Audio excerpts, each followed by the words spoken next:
Je vais vous faire une confidence. J'ai eu les meilleurs parents du monde. C'est vrai. On était 10 enfants, 5 frères, 5 sœurs. Guy, André, Liliane, Alain, Juliette, Michel, Jacqueline, Marguerite, moi, l'avant-dernier, et Muriel. Et la bienveillance, je peux vous dire qu'on a vraiment, mais alors vraiment, baigné dedans. Déjà au niveau du partage, les parents étaient justes. Aucun de nous ne s'est jamais senti lésé ou privilégié. Et puis, ils ont cultivé entre nous le respect et la tolérance. Bien sûr, on était tous différents, mais on devait se respecter et s'accepter tel qu'on était. Pas le droit de se critiquer, juste le droit de prendre soin les uns des autres. Il n'y avait pas de place pour l'ego, que du collectif, du vivre ensemble. Alors quand j'ai commencé ma vie d'adulte, en comité restreint, il y a des petits trucs que je n'avais pas complètement intégrés, moi. Mon ego avait pris plus de place, et donc, il a pris ses aises. Et c'est là que ça s'est un petit peu compliqué. L'ego, tel que je le comprends, c'est le moi-je. Moi-je plus, moi-je mieux que les autres. Moi-je n'est pas n'importe qui. Moi-je est quelqu'un de bien, d'important. Moi-je exige qu'on le respecte. Moi, à 25 ans, si quelqu'un me faisait une queue de poisson de voiture, mon Dieu. Ah, mais je le poursuivais. Quitte à faire un détour pour en découdre, mais je le poursuivais. Attends, tu m'as manqué de respect? Tu vas voir. En réalité, mon attitude n'avait rien de respectueuse. C'était juste de l'orgueil. L'orgueil, c'est une position dans laquelle on se met et qui nous pousse à croire la petite voix de l'ego qui nous dit que moi-je est plus, moi-je est mieux. Moi-je ne se remet jamais en question. Et si ça coince, c'est sûrement de la faute des autres. Ils comprennent rien de toute façon. Et puis, ils sont un peu cons. Ça vous arrive de penser comme ça? Si oui, peut-être que votre ego est à l'œuvre et que la colère et l'orgueil ne sont pas loin. Moi, je pensais exactement comme ça. J'avais rien à me reprocher. Enfin, du moins, c'est ce que je croyais. Jusqu'au jour où Marina, mon ex-femme, m'annonce qu'elle me quitte. Bon, j'ai rien vu venir. Mais alors, rien vu venir. Ma première réaction, c'était de me dire, écoute cocotte, ça va lui passer.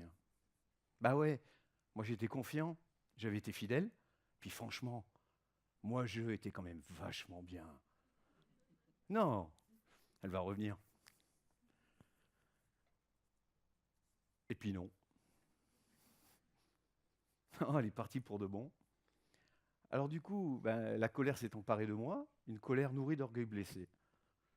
Aujourd'hui, je sais que si j'étais dans la colère, c'est que quelque part, j'étais orgueilleux. Mais bon, à un moment, j'ai bien été obligé de me remettre en question. Qu'est-ce que j'avais fait? Ou plutôt, qu'est-ce que j'avais pas fait? J'avais manqué d'attention. moi, je avais pris tellement de place que j'ai perdu ce sens du vivre ensemble, ce soin porté aux autres, que pourtant mes parents m'avaient toujours transmis. Alors j'ai quitté notre belle maison, 150 mètres carrés, pour me retrouver dans un studio meublé, 25 mètres carrés. Meublé, ouais. Même les couverts, peut-être, ils n'étaient pas à moi. Je voyais mes filles Noémie et Sarah moins souvent, et là c'était dur. Hein. Très, très dur. J'ai jamais autant pleuré. D'ailleurs, je ne savais même pas qu'on pouvait pleurer autant. Alors tout ça m'a forcé à l'humilité, et j'ai compris. J'ai compris que je n'étais pas plus, que je n'étais pas mieux. J'étais juste un être humain, comme les autres, vulnérable. Je suis passé de l'orgueil à l'humilité et de l'ego à l'être.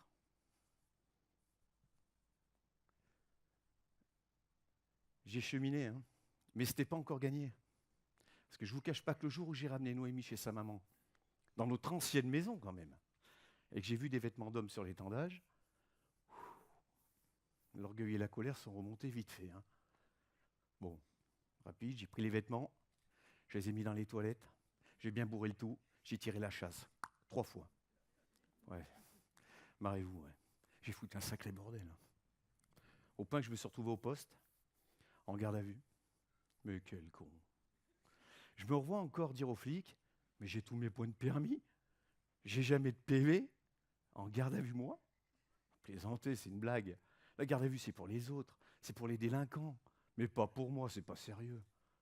Ben si. Bon, ça s'est quand même très très bien terminé, il y a eu conciliation. Quand j'y pense, je me dis, t'as raté ta séparation, mais t'as réussi ton divorce. Parce qu'aujourd'hui, je m'entends très bien, je suis en très bon rapport avec la maman de Noémie et Sarah. Bon, n'empêche qu'après tout ça, moi, je vais jurer qu'on ne m'y reprendrait plus. Hein. Terminé. Mais alors, terminé. Mais il y a 7 ans, j'ai rencontré Annabelle et je suis retombé amoureux. Annabelle a 3 enfants. Julie, Pauline et Zacharie. On vit tous ensemble, avec Noémie. Annabelle, c'est la gardienne du temple des valeurs. L'ange gardien qui protège l'héritage de bienveillance que m'ont légué mes parents. Elle dit toujours, nos richesses, ce sont nos différences. J'ai beaucoup changé à ses côtés. En fait, j'ai réappris la tolérance. J'ai changé ma façon de voir les choses. Par exemple, sur les réfugiés, tiens. Avant, c'était, il n'y a pas de place ici, allez, qui restent chez eux, quoi. Puis elle m'a dit, mais et si tu étais à la place de ce père de famille, tu ferais quoi? Tu n'essaierais pas de nous protéger, de nous emmener ailleurs? Alors ça m'agace, mais elle a raison. En fait, elle ouvre mon cœur encore plus grand. Elle stimule au quotidien cette attitude de respect et de tolérance que m'ont transmis mes parents. Parce que c'est chaque jour que ces valeurs doivent s'incarner. Il y a quelques années, j'étais au rayon peinture, et avec moi, il y avait une jeune animatrice. Dans le rayon, il y a un client devant les produits, et il y a un blister. Alors la petite animatrice se dirige derrière lui, et elle lui dit « Bonjour monsieur, je peux vous renseigner ?» Aucune réponse. Alors elle recommence, elle insiste un petit peu. « Bonjour monsieur, je peux vous renseigner ?» Toujours pas de réponse. Là, ça titille. Alors je dis à l'animatrice, tu vois, les clients n'ont pas toujours envie de dire bonjour, hein. Et puis ce monsieur, il a du mal à se lever ce matin. Je l'ai dit bien fort pour qu'il entende. Attitude malveillante. Aucune réaction. Tant pis. Mais quelques instants plus tard, je retrouve ce même client dans le rayon. Et là, il attend pour un conseil. Moi, je discute avec l'animatrice. Alors, je n'interromps pas ma conversation parce que dans ma tête, je me dis, toi, mon coco, tu vas attendre longtemps là. Alors, je ne vais pas vers lui. Par contre, lui vient, se positionne derrière moi et attend. Moi, je fais comme si de rien n'était. Je discute. Au bout d'un moment, à force d'attendre, il me tape sur l'épaule. Alors je me retourne et je lui dis « Ouais ». Et là, il me dit, en fait, il dit rien. Il me fait des gestes. Et merde. Merde, parce que je comprends qu'en fait, ce monsieur est sourd. Lorsque l'animatrice s'est présentée derrière lui, il ne la voyait pas, mais surtout, il ne l'entendait pas. Je me souviens, il avait dans ses mains un tube de colorant, un pot de peinture blanche. Il voulait juste savoir s'il pouvait mélanger les deux produits. Alors là, moi, j'ai répondu oui, oui, oui, oui, vous pouvez, bien sûr. Enfin, comme j'ai pu. Hein. Parce que dans ma tête, j'arrêtais pas de me dire, mais quel gros con je suis. Je l'avais jugé. Mais être bienveillant, ça implique de ne pas juger et de ne pas préjuger. Mais attention, ne pas juger, ça ne veut pas dire tout accepter. Hein. On peut faire preuve de discernement. Et oui, parce qu'on peut être en désaccord avec un acte ou une idée, sans pour autant porter un jugement sur la personne. Parce qu'une personne qui a eu une autre éducation, une expérience de vie différente, peut penser différemment. Donc être tolérant, ça ne veut pas dire qu'on n'a pas d'opinion, ça veut juste dire accepter que les autres aient une opinion différente, pour ne pas devenir intransigeant. La tolérance, elle n'exclut pas non plus l'exigence. Aujourd'hui, chez Leroy Merlin, j'anime des ateliers créatifs, notamment pour les enfants. Avec eux, bien sûr, je suis dans la bienveillance, mais je pose aussi des exigences sur les actes et sur les attitudes. Sur les actes, parce que si je ne suis pas un minimum exigeant, à la fin du cours, ils ne repartiront pas avec un objet fini. Ça, ce ne serait pas leur rendre service, et ce serait franchement dommage. Ça veut dire que là, dans ce cas, l'exigence fait partie de la bienveillance. Et sur les attitudes. Parce que le respect, ce n'est pas optionnel. On ne dit pas à son camarade qu'il est nul. Pas le droit de se moquer, de critiquer. Juste le droit de prendre soin les uns des autres. Vous vous souvenez ? Aujourd'hui, je retrouve avec ces enfants, comme avec nos enfants à la maison, ce qui fait l'héritage de bienveillance de mes parents. Le partage, la tolérance et l'humilité. Le partage parce qu'il n'y a pas de différence entre nos enfants, comme il n'y avait pas de différence entre mes frères et sœurs et moi. La tolérance, parce que accepter l'autre tel qu'il est, ça c'est la base du respect. Et l'humilité, parce qu'aujourd'hui je sais, je ne suis pas plus, je ne suis pas mieux, je suis juste un être humain, parmi 7 milliards qui cherchent à apporter sa pierre.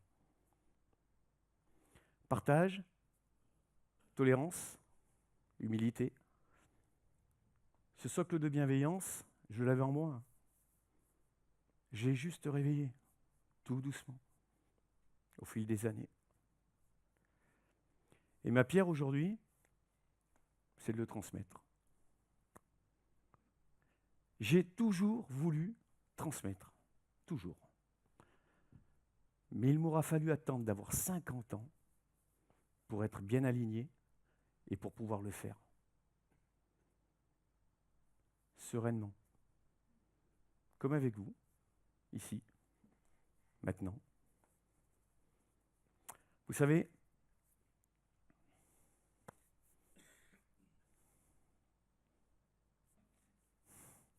je crois que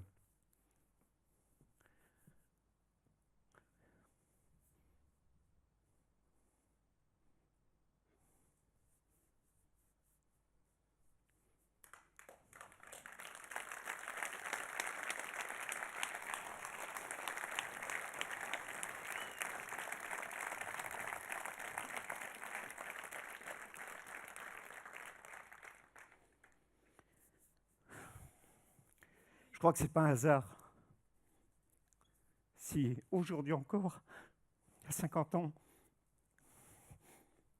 je pense à mes parents tous les jours. C'est bien parce que j'ai eu les meilleurs parents du monde. Merci.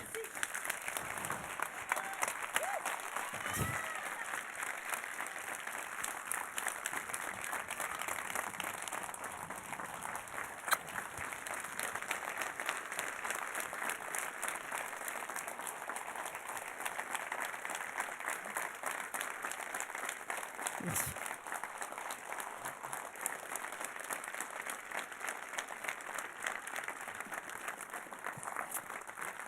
Merci.